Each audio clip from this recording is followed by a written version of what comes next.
magandang tanghali po mga kabayan. Nandito naman tayo ngayon sa kabundukan dahil meron na naman tayong nakita mga kabayan. Isang senior, isang lula na 78 years old po mga kabayan. At mag-isa lang sa bahay niya, no? At gumagamit na ito ng saklay mga kabayan. And then paano yung kanyang pagkain sa araw-araw dahil mag-isa na lang, plus hindi pa ito makanig ng maayos, no? Kasi medyo bingin na si Lula. Kaya ito po mga kabayan, no, bago bumagsak ng ulan ay sana matapos natin itong vlog, no? Dahil Diyos ko, sa kabilang bundok mga kabayan talagang malakas ng ulan. Dahil kahapon naudlot yung ating vlog. Naka-isang vlog lang tayo mga kabayan, wala na, no? Ang dami na sana nating narating bayan, kailangan problema, napakalakas ng ulan, mahirapan tayo mag-vlog, mabasa tayo.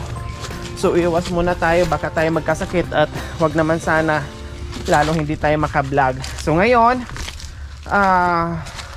umpisa na naman tayo. Ito, umakyat na naman ang buong team para maghatid ng saya at biyaya. Kaya tara, samahan niyo po ang buong team mga kabayan. So itong mahirap na daanan mga kabayan, no, ito yung daanan ni Lula. So siyempre 78 years old at naka-scratches, no, medyo mahirap po yun.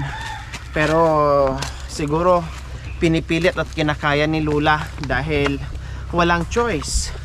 Ito yung buhay niya sa bukid, kaya gustuhin man niya, talagang ito na yung buhay ni Lula.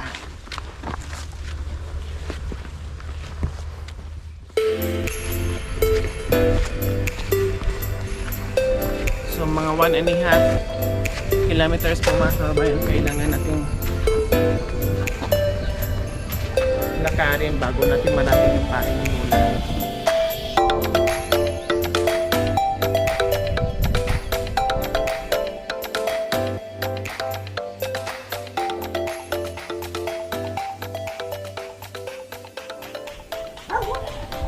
So ayan na po mga kabayan ang bahay ni Lula, no? Ang sarap ng hangin dito, naka-akyat dito sa itaas, so napaka-lakas ng hangin.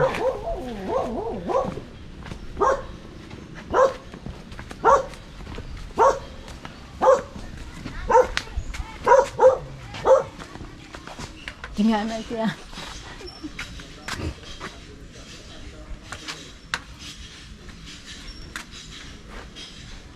Nakanaog pa siya, no? Anto na, ang pang tawag yan. Ay, maabot pa na siyang balintaw. So ayan po mga kabayan, no? Sabi ng kapitbahay, nakakarating pa si nanay ng city. Kahit ganyan ka hina, no? Or kahirap yung sitwasyon ni nanay, pero pinipilit pa rin niya pumunta ng bayan. Siguro kung halimbawa meron siyang bibilhin doon, ay pupunta siya. So ayan po ang munting bahay ni nanay. Yan, mag-isa lang po si nanay dyan. Napakaganda naman ang pusa. Hi, Nay! Hi! Mayong hapon! Meow. Nandito po tayo, upo. Ang taba ng pusa ni nanay, oh.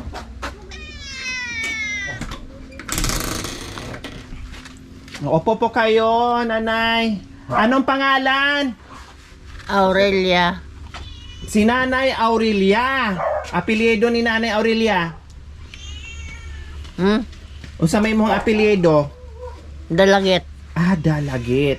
Si Nanay Aurelia pila na katuig? Pila na imong edad? Kan. Stintay City. Stintay City na. Wow! Sino naman po ang kasama niyo po dito sa bahay? Ako. Ikaw lang. Nasaan na po si tatay? Wala na. Ilan po ang anak niyo, Nanay Aurelia? Ilan po? Pila po kabuk yung anak? Wa. Ah, wala kayong asawa? Dalaga. Dalaga. Wow. Tamang-tama po sa apelyido nyo, Dalagit. Oh. Gidagit na ang inyong pamanhunon. Ha? Kumusta ang inyong kinabuhi dire? Ako ra. Ikaw ra usa. Nganong wala man nakapangasawa si nanay? Wa may nagkuan. Wala yung nakagusto? Wa nakakita. Oo, ang ganda-ganda eh. Ngayon nga matanda kayo, maganda kayo. Baka naman sobrang taas ng standard o taas ng gigi. Pangita nimo ka ng gwapo jud kaayo niya kanang dato. Ha? No. Nanay no, maugro na imong gipangita no. Kay siyempre, si imong una siguro, pigado ko, nya mga asawa po ko pigado, nawa na. Nya mga anak pag yun, last na mamingado. Nya gawat-wat siguro kag kanang gwapo na daghag kwarta kay pwede maglisod og maminyo. Tumawa si nanay. Kaya malakas po ang boses natin mga kababayan kasi mahina po ang pandinig ni Nanay Aurelia, no? 77 years old na, mag-isa pala, walang naging asawa, walang anak, syempre, no? Hindi natin alam, no? Choice ni Lola yan, hindi lang naman si Lola nag-iisa sa buhay. Talagang meron kanya-kanyang opinion mga kababayan, kanya-kanyang gusto sa buhay kung anong gusto niyang pasukin. Kaya ang choice ni Lola ay mag-isa for life. Kaya lang mahirap no kung wala kang kamag-anak dito na katabi mo or walang mag-aalaga katulad nito na ganito na ang sitwasyon ni nanay, no? At sabi pa ng kapitbahay talagang pumunta pa ng bayan siguro kung may bibilhin. Pupunta ng bayan mga kababayan. Kaya pala pupunta ng bayan si Lola kasi namamalimos. So nangihingi doon sa bayan. Pag wala siguro siyang pagkain, bababa siya at nagbaka sakaling pupunta doon at makauwi ng pagkain. So yun pala yung ginagawa ni nanay. So nganuhing adto man ka dito sa dalom. Asa makapadulong? Sa akong pangumangkon to. Maginahinay ka ha. Maginahinay ka dil og lakaw kay buntod biya ni nya bakilid padung dito o basig magkuan ka ba, matumbak ka, delikado. Ug naunta kay kuan, nara man kay silingan, pwede ra ka magsugo. Mga parente nimo ni mga silingan? Mga parente nimo? O nami mga bata, magsugo lang ka. Pwede naman magsugo, mamalihog. Kay delikado man sa imo. No? Asa, wala po kay mga igsuon ay. Wala kay mga igsuon. Tubig. Mga igsuon nimo ba? Mga patay na? Nag-usa na lang jud mo. Ako rasa. Ikaw na lang jud usa? Wala na yung nabilin? Kinamanghuran ka? So kaya po pala si Lola, although meron siya mga kaanak, kaparentihan dito, no? Pero mag-isa na lang talaga si Lola. Yung mga kapatid niya wala na. Siyempre bunso si Lola, matatanda na.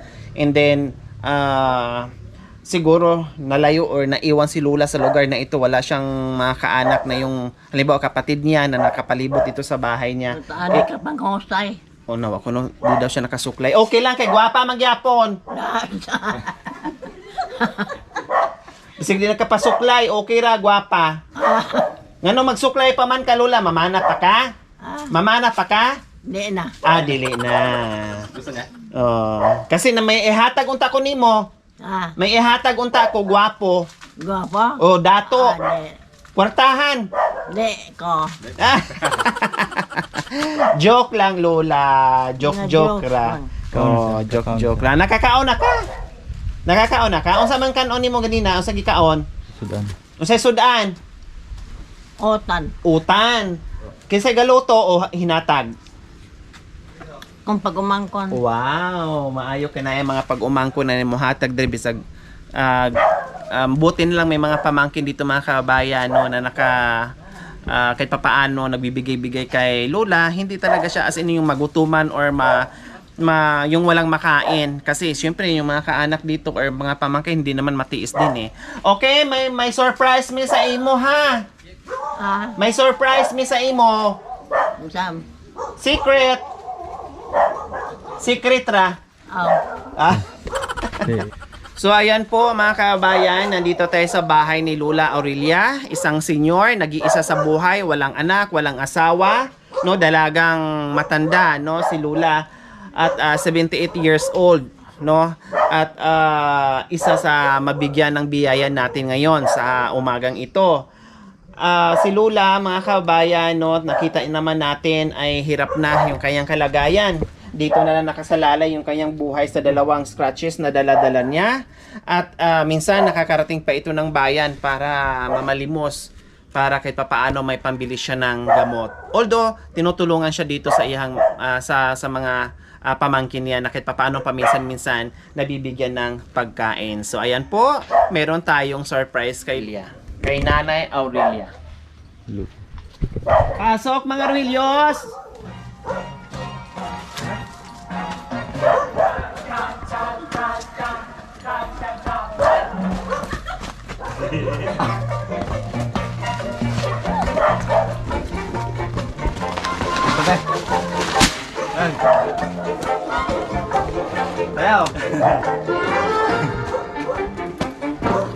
Ayan, si Lula, napatawa si Lula, no? Nakita niya na bakit napachacha itong mga bisita niya. No, nagulat sa pagdating, bakit binailihan kung sa Bisaya pa lang. Oh, kaya lang hindi natin pwedeng masayaw si Lula, baka matumba, no, kasi naka-scratches. Importante na pasaya natin siya sa umagang ito. Okay, ano nga ba dala-dala ng mga Rohilios? Lula, may sasakong bigas na dito, Lula. Bugas. Mane. Wow, unsa pa? Kabuto? Lula, certain groceries po para po sa inyo, Lula. Wow, ano yan, Makoy? Lula, para kusgan pang lawas. Napakayo sa country na ito, Lula, ha? Wow, so ayan, napatitig si Lola sa mga bit-bit ng mga Rohilios. Naana kayo usa kasakong bugas. No, at saka mga sari-sari na grocery naana dira nanay, ha? Dili na nimo problemahon yung pagkaon nimo sa araw-araw. Kay naa naman, no, ayo nakag-agtog kanang balintawak, ha, o mag-agto dito sa sa ubos kay delikado man sa imo, no, baka hulay-hulay ka diri. Kay naa naman kay pagkaon. Oh, nalipay ba si Lola Aurelia? Nalipay ba ka sa naabot karon na grasya? Lipay kayo. Salamat ko ninyo tanan. So, walay ano man nanay, bukod ana sa grocery at bigas, isang tray na itlog, meron ka pang cash. Salamat kayo. Daghang salamat. Unsay mong paliton? Manitong isda. Palit ka og isda. Okay. So, isda nya magutan ka, magsabaw para lami ang kaon na Lola. Okay, so ayan po mga kababayan, no? Mayroon na naman tayong napasaya na senior ngayon na nagulat si Lola sa ating pagdating na marami tayong daladalang biyaya. Ito po ang nagagawa natin sa araw-araw, no? Habang sumusuyod tayo sa mga kabundukan, no, at na-surprise tayo sa mga kalagayan ng ating mga seniors na hanggang ngayon ang dami pa rin mga seniors, mga kabayan, na nakakaawa yung pamumuhay nila, no. Pinipilit nilang kumilos na kahit alam natin na parang hirap na sila sa kalagayan nila, pero nandiyan pa rin po ang mga lula at mga nanay natin, no, para mabuhay at merong makain sa araw-araw. Kaya maraming salamat po sa walang sawang pagmamahal sa ating mga subscribers, followers, no, sa ating mga sponsors, YouTube members, viewers, commentators. Maraming salamat po sa inyong pagsama at pakikiisa sa akin, munting adhikain na mula Pangasinan hanggang nakarating tayo dito sa Negros Occidental. Maraming salamat po talaga sa inyo. Syempre, no, sa ating lahat, happy anniversary po. 2 taon na tayo sa ating channel. Yehe! Sana aabot pa tayo ng mas tatagal pa ng ilang dekada para mas marami pa tayong matulungan na tulad nila. Kaya maraming salamat po, okay? Nawa ipagpalain tayo ng Panginoong Diyos araw-araw. Nawa ibigyan pa tayo ng kalakasan ng katawan sa araw-araw. Nawa ibigyan pa tayo ng mahabang buhay upang sa ganun marami pa tayong matulungan na kagaya nila. Maraming salamat po. Mga kababayan, huwag niyo pong kalimutan, pakishare and subscribe sa aking YouTube channel, Lori Aquino Talita. Maraming salamat po. Gabi sa Sol. Bye, Nanay! Oh, happy na si Nanay. Lipay na. Lipay kayong nakadoaw mo na ako. Wow! Sabi ni Nanay, masaya siyang napasyalan siya, no? Napasyalan natin. Wala na. O nakapagbigay ng tulong. Sabi ni Nanay. Okay, dito na kami, Nanay, kasi maabutan kami ng ulan. Ha? Dito na kami. Maabutan kami ng ulan.